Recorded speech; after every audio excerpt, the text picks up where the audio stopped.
privilege hour is now closed. Mr. Speaker, I rise on a point of personal and collective privilege. What is the pleasure of the Honorable Leviste? Mr. Speaker, I rise on a point of personal and collective privilege in response to a comment by Executive Secretary Ralph Recto. Please proceed. Thank you, Mr. Speaker. I rise on a point of personal and collective privilege matapos ako tawagin ni Executive Ralph Recto na baliw. Kung baliw man ako, at least hindi ako magnanakaw. Tila affected si Recto sa mga post ko tungkol sa kanya at si Congressman Edwin Garjola. At mabuti kung magpaliwanag na lang siya tungkol dito. May kinakalat din siya sa social media na ako daw ay may utang sa DOE na 24 billion pesos. Ito po ay walang basihan at inimbento lamang upang tangkang pahinain ang mga binabunyak ko tungkol sa korupsyon sa ating gobyerno. At mas marami pa ang aking sasabihin sa ibang pagkakataon. Nagsimula lang itong mga atake sa akin nang sinimulan kong imbestigahan ang DPWH sa Batangas at ang mga kumpanyang konektado kay Congressman Edwin Garjola at naging Executive Secretary si Ralph Recto. Marami rin ang nagsabi na ang pagbunyag ko nito ay hindi aking kapaki-pakinabang. Ngunit hindi ito para sa sarili ko, ito ay bahagi ng aking tungkulin bilang mangbabatas at kinatawan ng unang distrito ng Batangas. At hindi ako matitinag, kaya po ako ay nananawagan na imbestigahan ang koneksyon ni Garjola kay Recto, lalo na ngayong Executive Secretary na siya, at suriin ni Pangulong Marcos kung natutulungan ni Recto si Garjola mula sa loob ng Malacanang. Dahil limitado ang oras ngayon, ilahad ko ang iba ko pang nalalaman tungkol sa mga koneksyon ni Garjola at Recto sa iba pang mga araw. Sisimulan ko lang ngayon sa isang punto.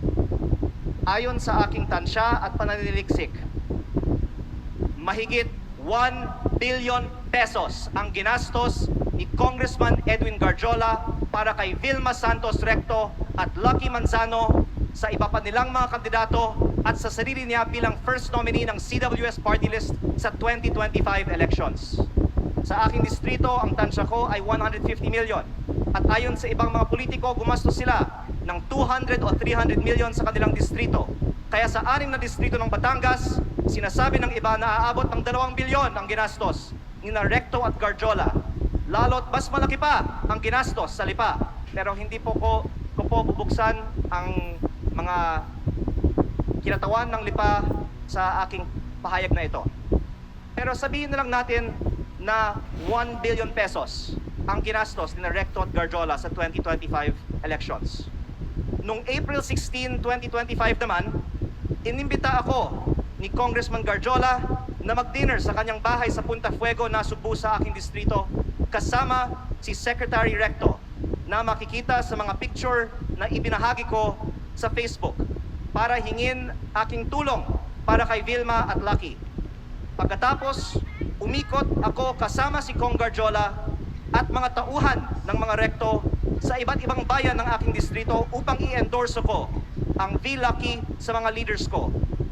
Pagkatapos ng mga meeting, nakatanggap ako ng reports na may ibinigay umano na cash para ikampanya si Vilma at Lucky na galing raw kay Congressman Garjola. Tila si Congressman Garjola ang gumagastos para sa kampanya ni V. Lucky. Batay sa aking mga nakita sa aking distrito at sa mga pagpupulong at materyales kung saan ang nakalagay ay Vilma Santos Recto, Lucky Manzano at CWS party list. Ang ibang mga politiko sa Batangas ay pwede ding tumestigo na si Garjola ang gumagastos para sa mga Recto. Kahit pagkatapos ng eleksyon, ibinahagi ko din sa Facebook ang picture ng meeting ni Vilma at Secretary Ralph sa mga mayors ng Batangas sa Tagaytay Highlands noong August 15 na ayon sa mga dumalo ay hosted by Congressman Garjola. Kung mali ang aking impormasyon, narito naman ang ibang mga kinatawan ng Batangas at pwede nilang sagutin ngayong araw na ito ang aking mga pahayag. O pwedeng magpatawag ang Kongreso ng pagdinig. At kung totoo na 1 billion pesos o mahigit pa ang ginastos ni Congressman Garjola para sa mga Recto sa nakaraang kampanya, ang susunod na tanong ay, bakit si Garjola gumastos ng mahigit 1 billion piso para sa mga Recto? Ito ba ay pagkakaibigan lang o may ginagawa ba si Ralph Recto as Cabinet Secretary of the Republic of the Philippines para makapaggastos ng ganito si Garjola.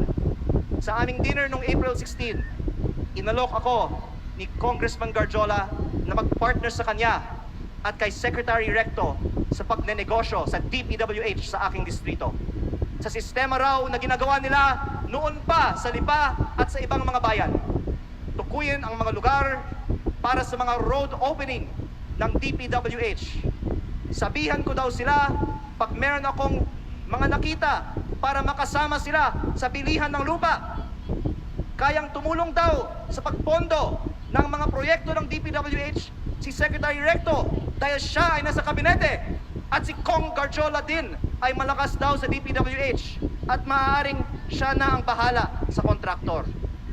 Sa ibang pagkakataon, pinagmamalaki din sa akin mismo ni Secretary Recto na bago niya pinopondohan sa DPWH ang mga bypass roads sa Lipa, kinokondisyon pa niya sa mga may-ari ng lupang dadaanan na magbigay sa kanya ng parte ng lupa sa mababang presyo.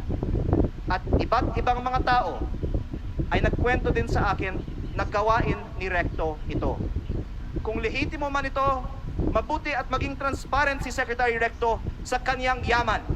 At kung ang ginagastos ni Kong Garjola para sa kampanya nila ay may kaugnayan sa pagiging kontraktor ni Garjola sa Batangas.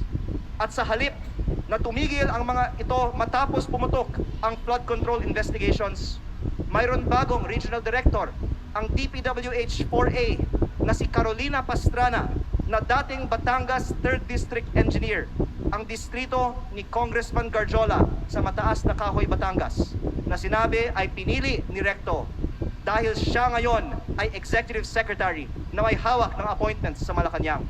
Siguro naman hindi ito alam ni Pangulong Marcos, kaya inilalahad ko din ito ngayon sa Kongreso para makita ng lahat ang koneksyon ni Recto at ni Garjola at ang epekto nito para sa buong bansa. Tatalakayin ko pa sa ibang pagkakataon ang mga anomalya sa DPWH sa Batangas. Nalulungkot ako para kay Secretary Recto at Governor Vilma Santos dahil matagal na silang nasa politika na may mga pangalang inaalagaan. At ngayon pa lalabas ang mga isyong ito. Pero mas nalulungkot ako para sa Batangas at sa ating bayan dahil sa mga ginagawa ng mga pinakamataas na opisyal gamit ang pera ng bayan. Lalo kung hindi man lang tutugunan ang mga aligasyong ito at kung hindi inaaprubahan ang pagbaba ng VAT at mga buwis sa langis o ibinibigay ang ayuda para sa lahat na nabanggit ko na sa mga nakaraang pagkakataon. Kung hindi totoo ang mga sinasabi ko ngayon, hindi dapat tahimik si Secretary Recto at Governor Vilma tungkol sa umano'y korupsyon sa DPWH sa Batangas at ang mga aligasyon kay Kong Garjola na tinawagan ng ICI na binuo ng gobyernong ito bilang isa sa mga pinakamalaking kontraktor ng DPWH sa Kongreso. Mabuti kung ipaliwanag nila kung totoo bang malaki ang ginastos ni Garjola para sa kanilang kampanya at ano ang kapalit at kung si Garjola ay kaibigan lang ba o funder din.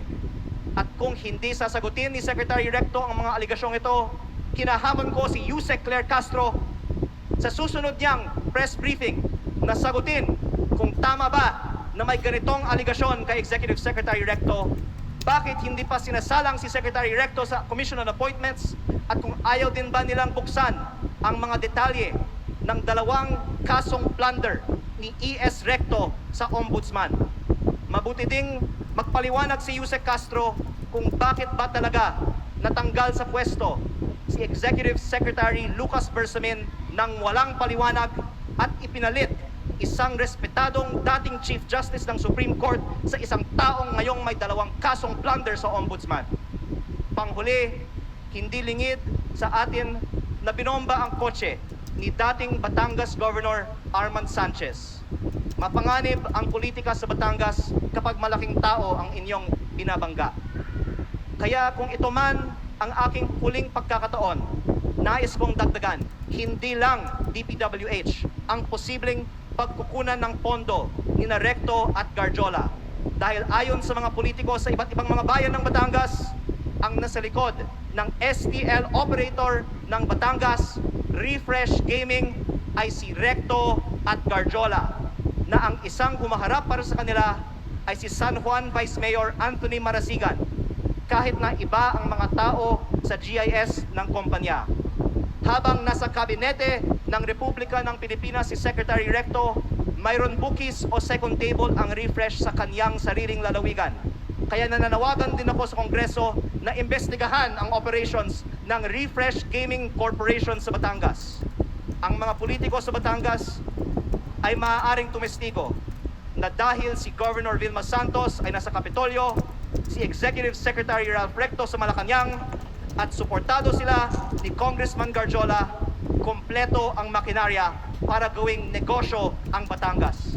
Kaya baka hindi lang 1 bilyon ang nagastos na ni Garjola para sa mga Recto. Maraming salamat po. Majority Leader.